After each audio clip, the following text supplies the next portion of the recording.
কথা যখন শোনার জন্য আল্লাহ আমাদের ওখানে হাজির করিয়েছে, অবশ্যই আমার নবী পাকের প্রেম, আল্লাহর নবীর ভালোবাসা এখান থেকে আমরা নিয়ে অর্জন করে প্রতিজ্ঞাবদ্ধ হয়ে অঙ্গীকারবদ্ধ হয়ে আমরা বাড়িতে থাকবো। কেননা আল্লাহ যতদিন আপনি বাঁচিয়ে রাখবেন, আল্লাহ আপনাকে আপনার রাসূলকে প্রেম করে যাব।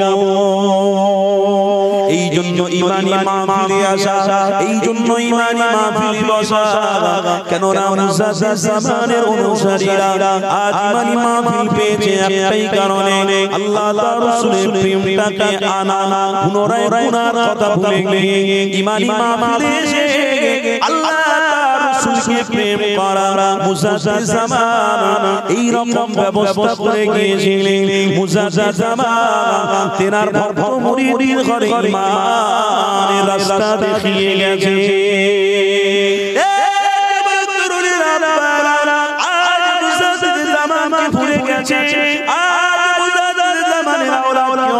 অনেক প্রকারের প্রচার করতে লেগেছে। খবরদার ইতিহাস বলছো না, মুজাদ্দিদ জামানে অনেক অবদান ছিল, ওই অবদানটাকে কোনোদিনের জন্য ভুলে গেলে হবে না। কেননা মুজাদ্দিদ জামান আপনার আমার জন্য বিশাল উপকার করে গেছে। যে ইহদিনাস সিরাতাল মুস্তাকিমের রাস্তা দেখিয়ে গেছে, অবশ্যই তাকে কোনোদিনের জন্য ভোলা যাবে না। কেননা তিনি আমাদেরকে আল্লাহ রাসূলের সঙ্গে সম্পর্ক করে গেছে, তেনার অবদান কোনোদিনের জন্য ভোলা যাবে না। আজ এই পশ্চিম বাংলা জমিনে মুজাদ্দিদ জামানের অনুসারী আছে কেন আছে? আজ মুজাদ্দিদ জামানের অনুসারী ভক্তরা এত কেন? কেননা মুজাদ্দিদ জামানের অনুসারী ভক্ত এই জন্য আল্লাহ নবীকে তারা হাকিকতে প্রেম করেছে।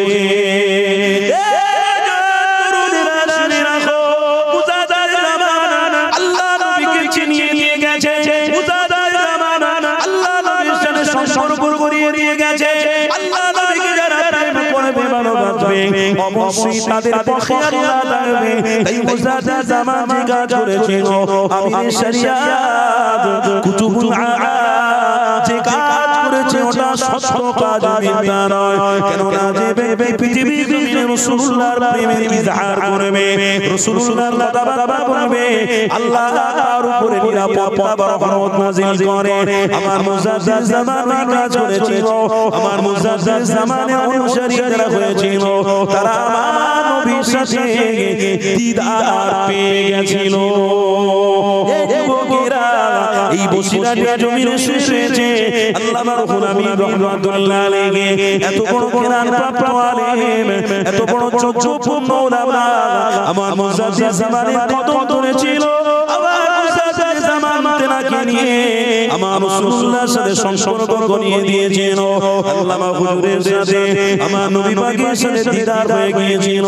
বাংলাদেশ থেকে ছুটে ছুটে ফুরফুরা জমিনে এসেছিল আল্লামা নিসারউদ্দিন রাহমাতুল্লাহ আলাইহি। এই যুবক শুনিনি খিদা আমার মুজাদ্দিদ জামান আল্লামা নিসারউদ্দিন হুজুরকে নিয়ে আমার নবী পাকের সাথে সম্পর্ক জুড়ে দিয়েছিল। আমার মুজাদ্দিদ জামান আমার রাসূলুল্লাহ নিসারউদ্দিন হুজুরের সাথে সম্পর্ক জুড়ে দেওয়াতে নিসারউদ্দিন ধন্য হয়ে গেছে। আমার রাসূলুল্লাহর দিদার নসিব হয়ে গেছে। তাই তো আজকে আমার রাসূলকে ধরা আমাদের জন্য নৈতিক দায়িত্ব। আল্লাহ নবীকে ছাড়তে হবে না, আল্লাহ নবীর কাজগুলোকে ছেড়ে দিলে হবে না। যদি আপনি ছেড়ে দেন তাহলে আমার রাসূলুল্লাহর ছাড়া আল্লাহ আপনাদের উপরে বড় বড় গজব দেবে, আযাব দেবে। কেননা পৃথিবীর জমিনে আমার রাসূলুল্লাহকে আল্লাহ আপনার আমার জন্য ইহদিনাস সিরাতাল মুস্তাকিমের পথ বানিয়েছিল। এই যুবক তরুণীরা তাই তো আল্লাহ নবীকে ধরা আপনার আমার জন্য ঈমান ঈমান ঈমান এটা লক্ষ্য করতে হবে। এক তারিখে আমার নবী পাক মসজিদে নববী শরীফে রয়েছে, নবী পাকের সাহাবারা রয়েছে। আল্লাহ নবী আমার সাহাবাদের ঘরে বলতে লেগেছে, বাবারা তোমরা রাসূলকে ভালোবাসো, নবীকে তোমরা ভালোবাসো। আল্লাহ নবী সাহাবারা সবাই দাঁড়িয়ে আমার নবী পাককে বলতে লেগেছে, ইয়া রাসূলুল্লাহ হাবিবাল্লাহ, হুজুর পৃথিবীর সব থেকে আমরা রাসূলকে পেয়েছি, বড় নিয়ামত পেয়ে গেছি। সবথেকে গ্রহণযোগ্য জিনিস পেয়ে গেছে, সবথেকে মূল্যবান জিনিস পেয়েছি, যেটা হলো মুহাম্মদুর রাসূলুল্লাহ। এটা আমরা পেয়ে অনেক গর্বিত, এটা আমরা পেয়ে অনেক আনন্দিত। আমার নবী পাকের সাহাবা খুশিতে বলতে লেগেছে, আরে নবী পাক আমার বললেন বাবারা বসো বসো। ওই সময় একজন সাহাবী দাঁড়িয়ে আল্লাহ নবীর সামনে দাঁড়িয়ে বলতে লেগেছে, হুজুর বেয়াদবি নেবেন না, আপনাকে আমি একটা কথা বলতে চাই। হাবিব বললেন বলো বাবা। ওই সময় সাহাবী বলতে লেগেছে, আর রাসূলুল্লাহ হাবিবাল্লাহ, আমার কন্যা যদি ইন্তেকাল হয়ে যায়, আমার কন্যার যদি মৃত্যু হয়ে যায়, আমার কন্যাকে আমি দেখতে গেছি, বাবার কন্যাকে আমি গোসল দিচ্ছি বা এমন একটা পরিস্থিতিতে পিছন থেকে আমার হাবিব যদি আমাকে ডাকে, আমি আমার কন্যার ওই লাশটা থেকে ছুটে ছুটে ছুটে আমার রাসূলুল্লাহ ডাকে হাজিরা দেবো। কি প্রেম তাদের মধ্যে ছিল, কি ভালোবাসা তাদের মধ্যে ছিল। আজ আমাদের মধ্যে সেই ভালোবাসা হারিয়ে গেছে, আজ আমাদের কাজটাকে গ্রহণযোগ্য মনে করে ফেলেছি, আজ আমাদের সংসারটাকে অনেক বড় মনে করে ফেলেছি, আজ আমাদের দুনিয়া যাবতীয় কাজগুলো আমাদের কাছে অনেক গ্রহণযোগ্য পেয়ে গেছে। আমার রাসূলুল্লাহকে আমরা গ্রহণযোগ্য মনে করতে পারিনি। নবী আমাদের জন্য পুরানো হয়ে গেছে, শরীয়ত আমাদের জন্য পুরানো হয়ে গেছে, তাই আল্লাহ নবী নূর নবী দা নবীকে আস্তে আস্তে করে আমরা ভুলে গেছি। এর একটাই কারণ হলো, বান্দা যখন গুনাহ করে অন্যায় করে, তখন তার দিলে আল্লাহর রহমত থাকে না, তার দিলে প্রেম থাকে না, ভালোবাসা থাকে না। তাই দিনে দিনে আমার রাসূল থেকে অনেক দূরত্ব বজায় রাখতে যাচ্ছে। কেননা আমার গুনার মধ্যে ডুবে যাওয়ার কারণে আমার রাসূলুল্লাহর প্রেম আজ আমার সিনা থেকে আস্তে আস্তে করে চলে যাচ্ছে। কিতাবের মধ্যে রয়েছে, যে ব্যক্তি গুনাহ করবে, অন্যায় করবে, তাকে আল্লাহ দুনিয়ার জমিনে দুটো থেকে নিয়ামতে বঞ্চিত করবে। এক হলো রিজিক, ওই রিজিকটাকে তাকে দেবে না, ওই রিজিকে অভাব অনটন আসবে। আর দ্বিতীয় নম্বর হলো গুনাহ করার কারণে মুখটাকে আল্লাহ কালো বানিয়ে দেবে। এই দুটো কাজ তোমরা করবে না, খবরদার। এই দুটো কাজ যদি তোমরা করো, তাহলে তোমাদের জন্য আযাব বাঁধবে। এই যুবক, সেটা হলো গুনাহ। আর একটা হলো রাসূলুল্লাহর প্রেম থেকে দূরে সরে যাওয়া। এই দুটো কাজ করলে আল্লাহ রিজিকের অভাব দেবে। কেউ না কেউ তোমাদের সরকারে এসে, কেউ না কেউ তোমাদের বিরোধিতা করবে, কেউ না কেউ তোমাদের রিজিকটাকে কেড়ে নেবে। আজ সেটাই হতে লেগেছে।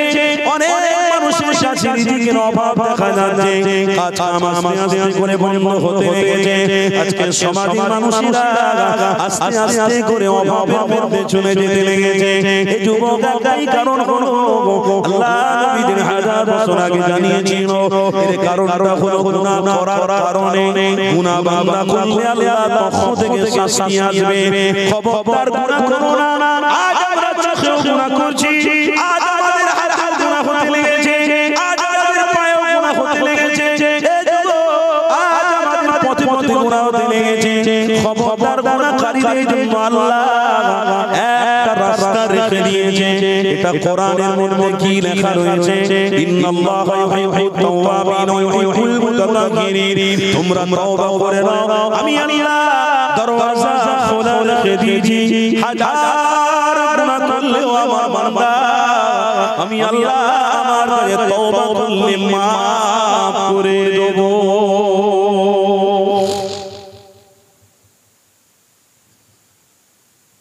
আমরা গুনাহ করি,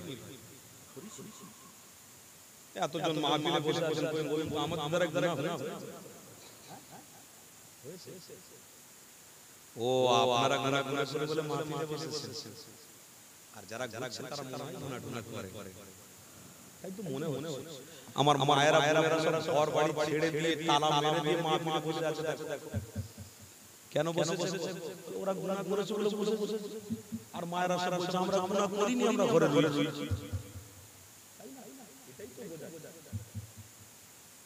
আমরা নিজেরাই ভাত খেতে শিখে গেছি। বড়দের ভাত করা আমাদের পছন্দ হয় না। বাপ যদি বলে বড় ছেলেকে ওটা দিচ্ছি, বাপ যদি বলে মেজো ছেলে তোমাকে ওটা দিলাম, বাপ যদি বলে বাবা ছোট ছেলে তোমাকে ওইটা দিলাম, তুমি ওটা নিয়ে সন্তুষ্ট থাকো, তখন ছোটটা কি বলবে? আব্বা ভাগটা কিন্তু ঠিক হলো না, আমি ছোট, আমার ভাগটা বেশি দিতে হবে, আমি ওটা নিচ্ছেন ওটা নিচ্ছেন, তার সব আমাকে দেন, আপনার ভাগ ঠিক, তার মানে আপনি বড় পিকনিক কার করলেন, আপনি বড় কথাটাকে প্রাধান্য দিলেন না, তাহলে আপনার কোন যোগ্য থাকবে, আপনার মধ্যে কোনদিন প্রেম থাকতে পারে, আপনার মধ্যে কোনদিন মানবতা থাকবে, কেন আপনি বড়কে মানলেন। তাই রাসূল আমার বলেছে গুনাহ করলে, অন্যায় করলে, তওবা না করলে আল্লাহ ক্ষমা বলুন ক্ষমা করবে না। তাই তোমরা বেঁচে থাকতে তওবা করে ফেলো, আল্লাহ ক্ষমা করবে।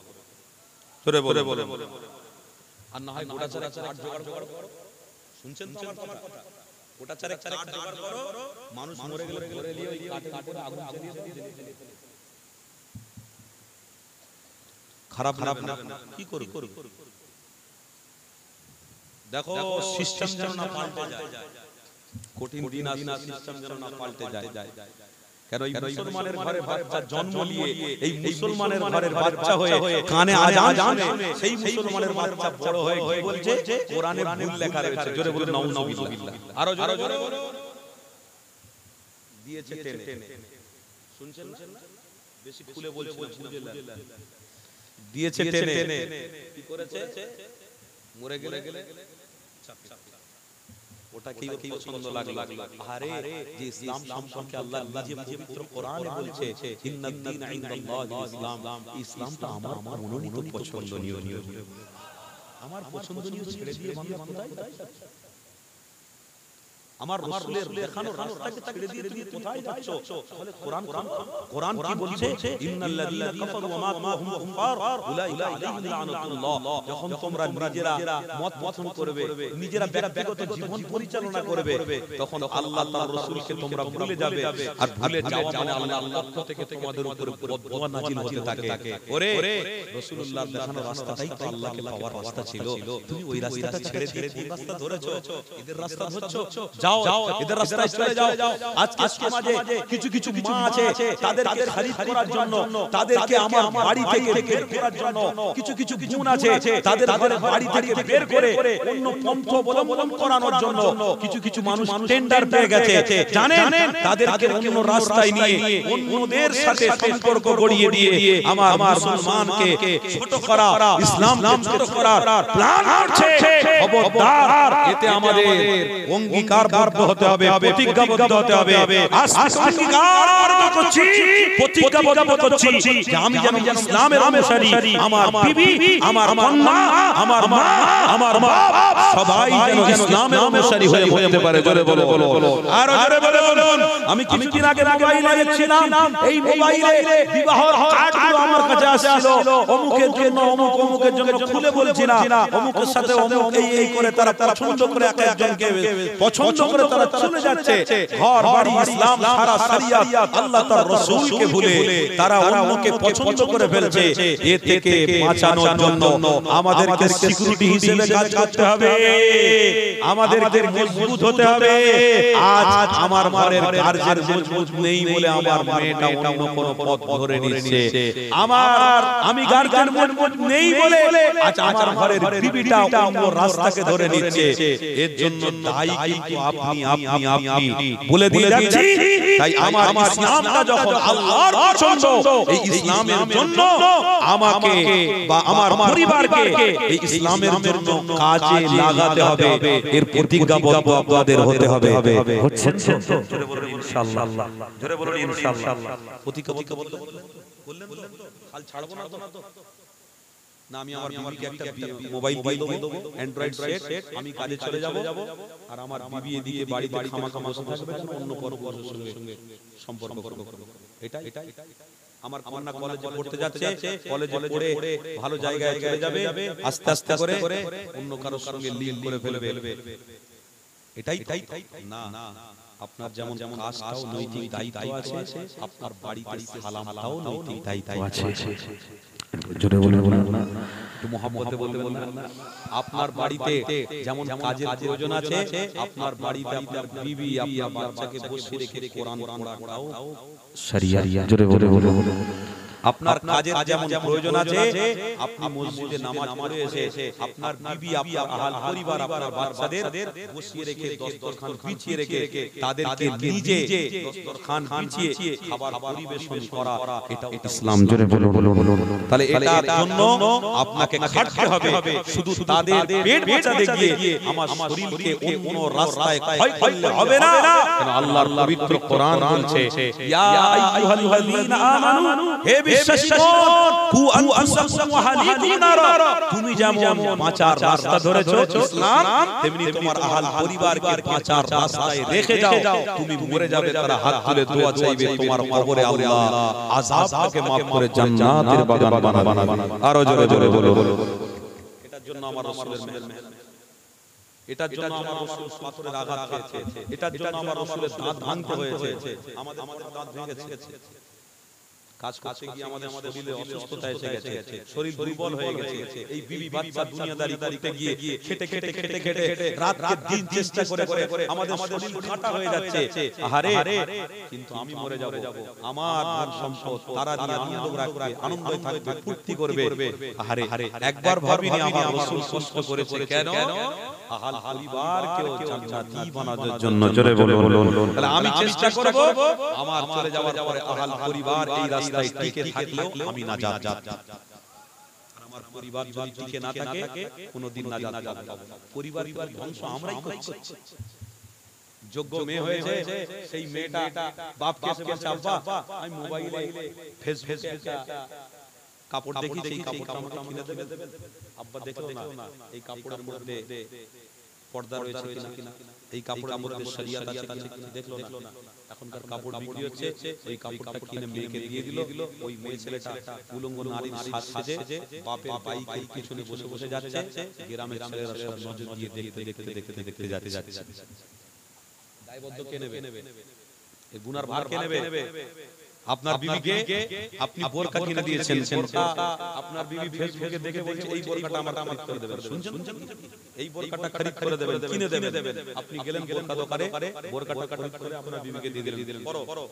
ওই বোরকাটা পরে আপনার স্ত্রী আপনার বাইকের পিছনে যাচ্ছে, অথচ বোরকায় এমন পড়েছে তার সারা শরীরটা অনুভব করা যাচ্ছে, সারা শরীরটা দেখতে পাওয়ার মতো হয়ে যাচ্ছে, কিন্তু একবারও সে এদিকে চিন্তা করেনি।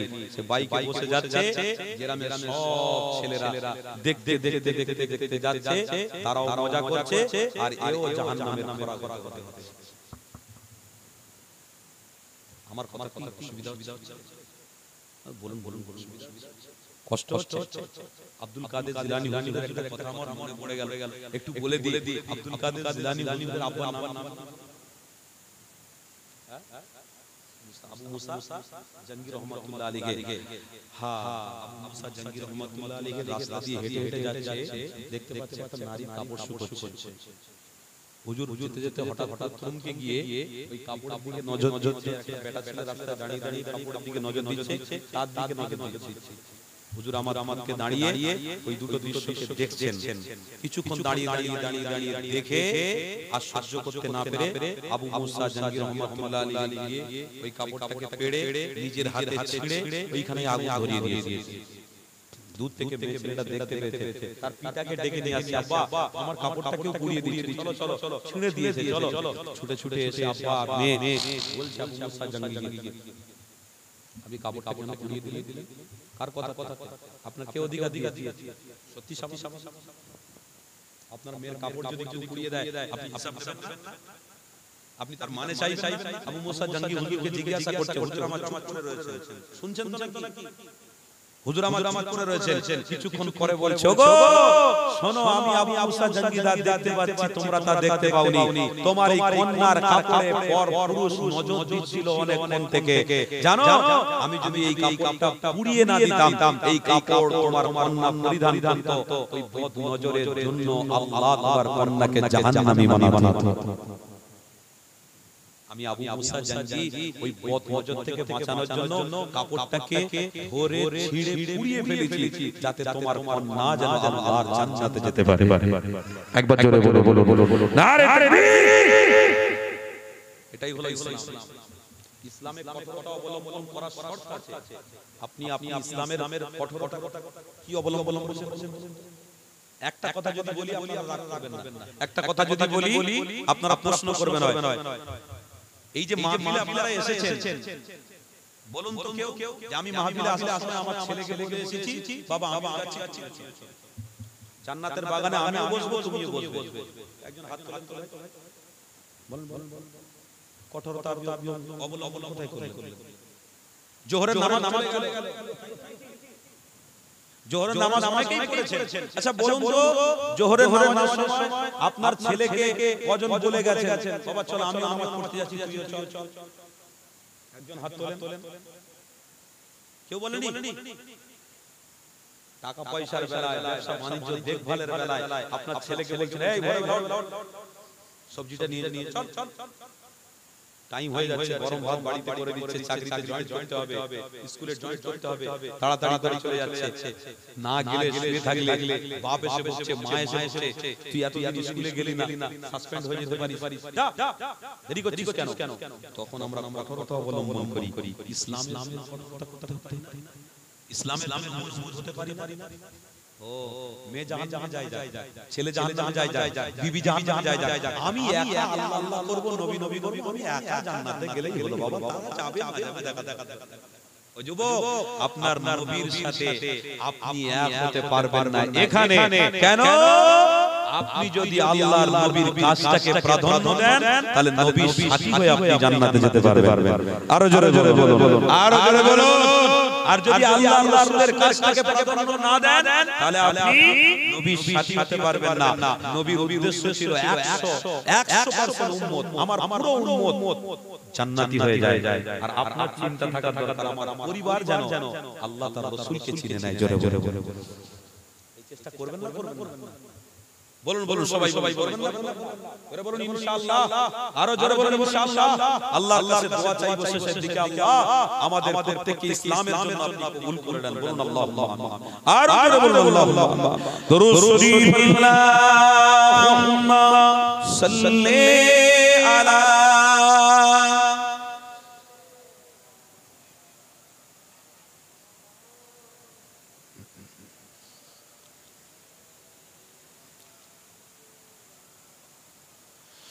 দেখা রাসূলুল্লাহ তুমি কাঁদে আশিকো তোমার, আছো শুয়ে মদিনায় তুমি ডেকে নাও রওজা তোমার।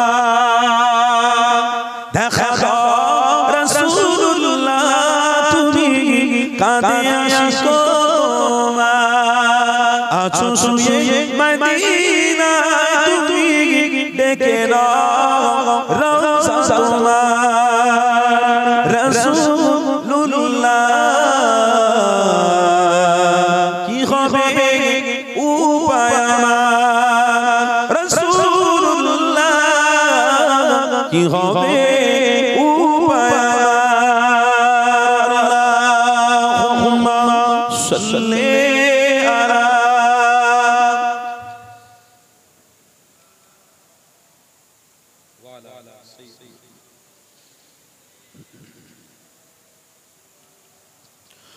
ওই মদিনা পথের ধুলি মামি পেলে সুরমা বলি, ওই মদিনা পথের ধুলি মামি পেলে সুরমা বলি, ফিরে তো এই নয়নে নূরের আধার ডেকে নাও রওজা তোমার।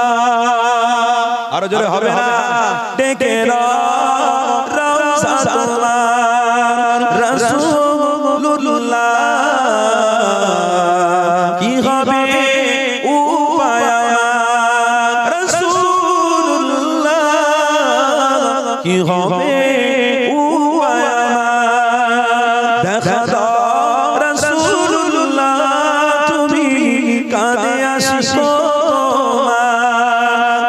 শুয়ে মদিনায় তুমি ডেকে নাও রওজা তোমার আল্লাহুম্মা সাল্লি আলা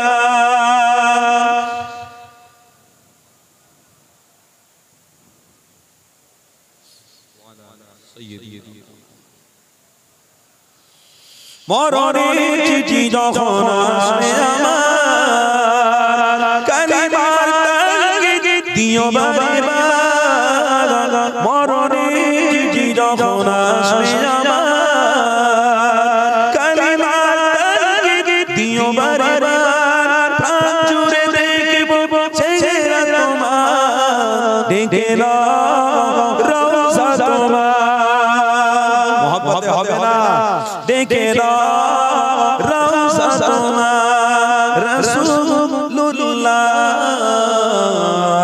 কি হবে উপায় রাসূলুল্লাহ কি হবে উপায় দেখা দাও রাসূলুল্লাহ তুমি কাঁদে আসো তোমার আছো শুয়ে মদিনায় তুমি ডেকে নাও রওজা তোমার লা ইলাহা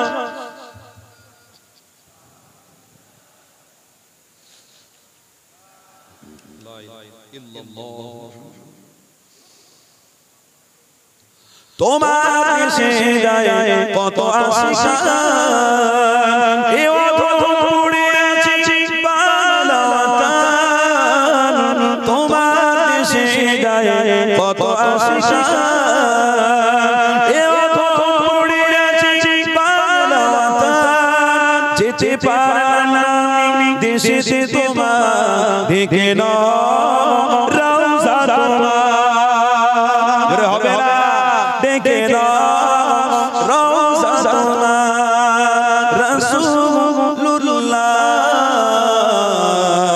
কি হবে উপায় রাসূলুল্লাহ কি হবে উপায় দেখা দাও রাসূলুল্লাহ তুমি কাঁদে আসো তোমার আছো শুয়ে মদিনায় তুমি ডেকে নাও রওজা তোমার লা ইলাহা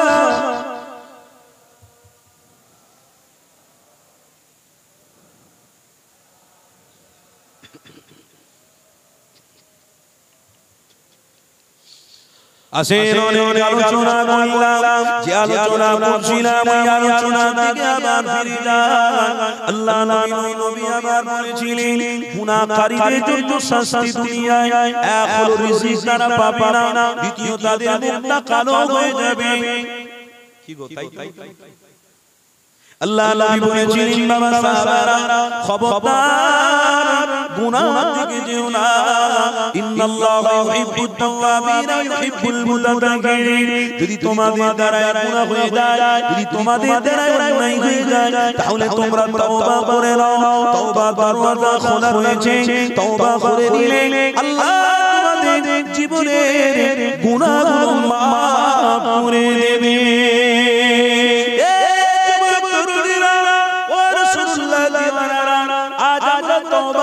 ভুলে গেছি কাজে ব্যস্ততা নিয়ে আজ আমরা দুনিয়ার জমিনে অনেক কাজে ব্যস্ততায় পড়ে গিয়ে তওবা করতে ভুলে গেছি খবরদার তওবা করতে ভুলবেন না একটা হাদিস আমার মনে পড়ে গেল আল্লাহ নবী আমার বসে রয়েছে হযরত আলী হুজুর আমার রাসূলুল্লাহ দরবারে আসে আল্লাহ নবী সাহাবী হযরত আলী আমার নবী পাকের জামাতা ছিলেন আমার রাসূলুল্লাহর বেটি ফাতিমার বিবি এই যুবকেরা এই ফাতেমার স্বামী হযরত আলী হুজুর আমার এত বড় ব্যক্তি ছিল আহারে রাসূলুল্লাহ সাহাবী আলী আল্লাহ নবী দরবারে দাঁড়িয়ে আমার নবী পাকের কাছে ইজাজত চাইতে লেগেছে ইয়া রাসূলুল্লাহ হাবিবাল্লাহ আমি একটা সফরে যাব এই সফরে যাওয়ার জন্য আপনি আমাকে ইজাজত দেন নবী আমার বললেন বাবা সাহাবী আলী তুমি সফরে যাবে কোনো অসুবিধা নেই বাবা যাও আস্তে আস্তে যাবে সাবধানে যাবে বিনা শ্বশুর বলে দিচ্ছি জামাইকে বাবা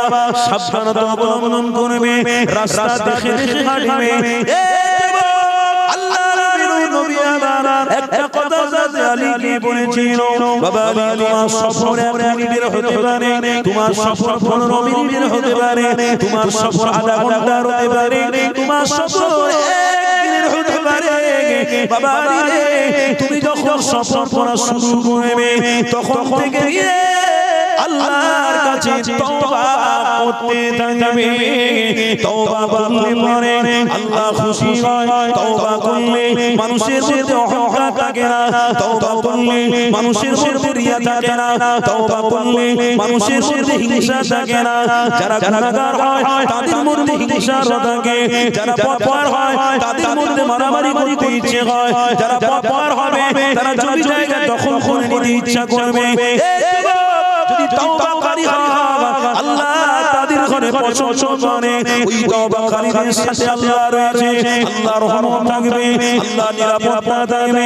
তাই নবী আমার আলীকে বুঝাতে লেগেছে বাবা তোমার সফরের সময় তওবা করো আল্লাহর সঙ্গে সম্পর্ক রাখো এ যুবকেরা তরুণেরা হে আলী আমার রাসূলুল্লাহ সাল্লাল্লাহু আলী জান্নাতি ব্যক্তি ছিল হযরত আলী বড় মাপের ব্যক্তি হযরত আলীকে আল্লাহ নবী কত বড় মাকাম দিয়েছিল সে খোদা যাকে বলা হয় সেই হযরত আলী খুদনামা তওবা কথাটা পালন করেছিল আজ আমরা গুনাহগার হয়ে আজ আমাদের তওবা করতে ভালো লাগে না সারা দিনের মধ্যে একবারও তওবা করতে ইচ্ছে হয় না একবারও আল্লাহর নামটা নিতে ইচ্ছে হয় না আমরা যখন বিছানায় ঘুমাই তখন আল্লাহর নাম নিই না আমরা যখন বিছানা থেকে উঠি তখন আল্লাহর নাম নিই না আমরা যখন বাড়ি থেকে বের হই তখন আল্লাহর নাম নিই না আমরা যখন বাড়িতে ঢুকি তখন আল্লাহর নাম শুকরিয়া আদায় করি না আমরা যখন খাওয়া দাওয়া করি তখন আল্লাহর নাম আমরা নিই না আমরা যখন খাওয়া দাওয়া শেষ করি তখন আল্লাহর নামটা নিই না আল্লাহর নাম থেকে যে ব্যক্তি গাফিল হয়ে যাবে আল্লাহ তাদের জন্য সব আযাব রেখেছে ওই আযাবের বিষয়ে আল্লাহ নবী আমার জানিয়েছে বাবা সাহাবারা শুনে রাখো এই আযাব থেকে তোমাদের কেউ মুক্তি দিতে পারবে না এই আযাব ভয়ঙ্কর আযাব ওটা হলো ফিনারি জাহান্নাম ওই জাহান্নাম থেকে তোমরা বাঁচো ওই জাহান্নাম তোমাদের জন্য কঠিন ব্যাপার রয়েছে আমি নিজে নবী চোখে দেখে এসেছি ওই জাহান্নামের কেউ যদি তার অবস্থাটা অনেক খারাপ হয়ে যাবে জাহান্নামের আগুন তাদের জন্য সহ্য করা বড় কঠিন হয়ে যাবে তরুণীরা তাই জাহান্নাম থেকে বাঁচতে গেলে তওবার প্রয়োজন রয়েছে আজকে দিনে আপনাদেরকে মনে করিয়ে দিই আসুন বাবেরা তওবা বেশি বেশি আমরা করব তওবাকারীদের সাথে আল্লাহ থাকবে আজ থেকে তওবা বেশি বেশি করব কারণ হাতের দ্বারায় চোখের দ্বারায় মুখের দ্বারায় পায়ের দ্বারায় অনেক বড় বড় গুনাহ হয়ে যায়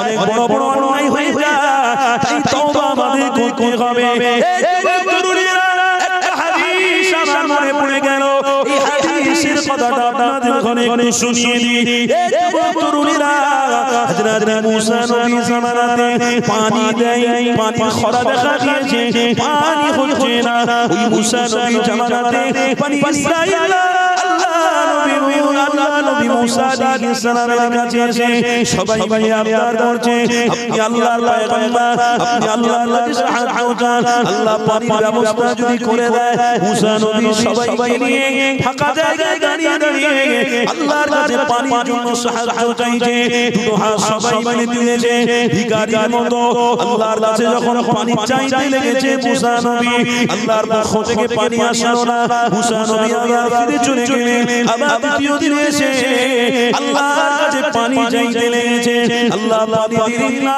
আবার ফিরে মুসা নবী চলে গেলেন তৃতীয় দিন আবার এসে আল্লাহর কাছে হাত তুলে দোয়া চাইছে ও রব্বি আল্লাহ পানির ব্যবস্থা করে দেন না হয় জানোয়ার জীব সবাই মরে যাবে মানুষের সবাই মরে যাবে আল্লাহ আপনি পানির ব্যবস্থা দেন পানি যখন আসলো না মুসা নবী আমার আল্লাহকে বলতে লেগেছে ও রব্বি আল্লাহ আপনি আমার রব আপনার পক্ষ থেকে আমি পয়গম্বর মুসা আল্লাহ আমার দোয়া কেন কবুল হচ্ছে না ওই সময় আমার রব বলেছিল ইয়া মুসা তোমার মাহফিলে তোমার এত মানুষের মাঝে একজন গুনাহগার রয়েছে 41 বছর বয়স তার অন্যায়কারী রয়েছে পাপী রয়েছে এই পাপীটাকে যখন তুমি বারবার করে দাও আমি পানি দেব না এই পাপীকে তুমি পার করো তাই আমার আল্লাহ আমি পানির ব্যবস্থা করে দেব মুসা নবী আমার বলে দিয়েছে ওই সময় কেউ বেরোয় রে মুসা নবী দাঁড়িয়ে রয়েছে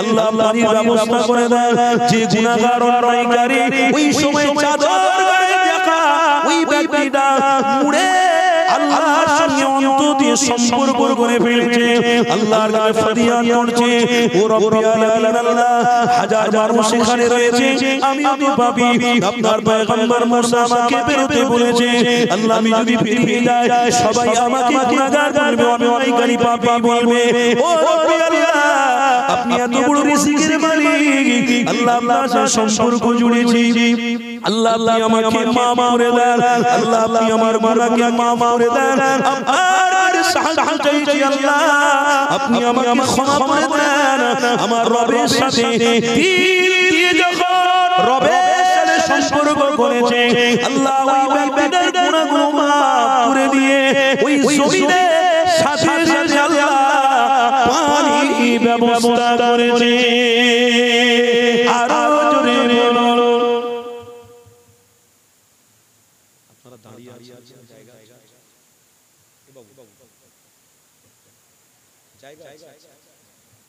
কপাল ভালো একটু কদমটা দিয়ে যাও কপাল ভালো আজকে এই পর্যন্ত আসতে পেরেছে শরীরে ক্যান্সার হয়ে গেলে কিডনি খারাপ হয়ে গেলে আগামী জায়গা আসতে পারবে না তকদির ভালো সেই জায়গা আমরা তো ওখানে যে জায়গা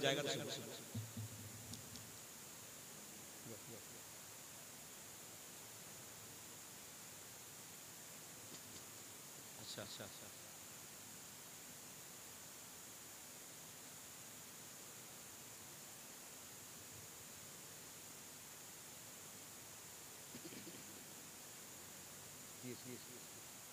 মাশাআল্লাহ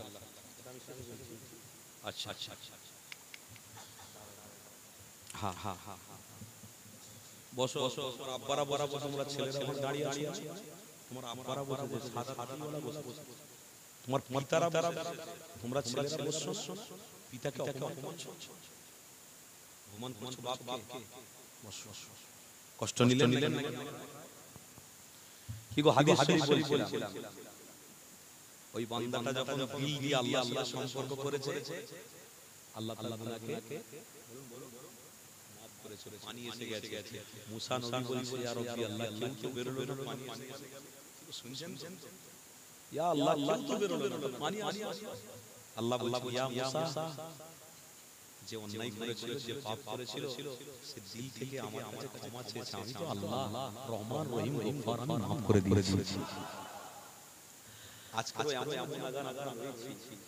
এমন গুনাহ করেছি যদি আমাদের বিবি জানতে পারতো বাচ্চা জানতে পারতো পাড়া প্রতিবেশী জানতে পারতো হাড় কথা ঠিক না ফাঁকা একদম মেয়েকে নিয়ে কেমন কি আচরণ করেছি কোন গুনাহ করেছি কোন লিপ্ত কাজ করেছি আল্লাহু আকবার আল্লাহু আলাম আল্লাহ জানে আল্লাহ আমাদেরকে ক্ষমা করুন বল আল্লাহুম্মা আমিন আজ এমন গুনাহগার রয়েছে ওই যুবক সময় দুটো পানি ফেলবে চোখের পানি ফেলবে আর দিল দিয়ে আল্লাহকে বলবে আল্লাহ সত্যি বলছি গুনাহ করে ফেলেছি আল্লাহ maaf করে দাও আল্লাহ বলছে আমার বান্দা তুই আমার কাছে চাইবি আমি আল্লাহ তোকে দেব না এটা কোনোদিন হয় না কেন আমি কাফেরদেরকেও খাওয়াই মুনাফিক দেখে খাওয়াই বিনা নামাজি যারা নামাজ পড়ে না তাদেরকেও খাওয়াই আমি আল্লাহ তোকে maaf করতে পারি না তুই এত দূর হেঁটে হেঁটে যখন আমার রহমতের আশা করেছিস জান্নাতে বসে আমাকে ডেকেছিস যা আমি আল্লাহ তোকে ক্ষমা দিন এমন গুনাহগার আছি আমরা আরে ও যুবক আমার বাপ আমার ভাই তাই তওবা করতে হবে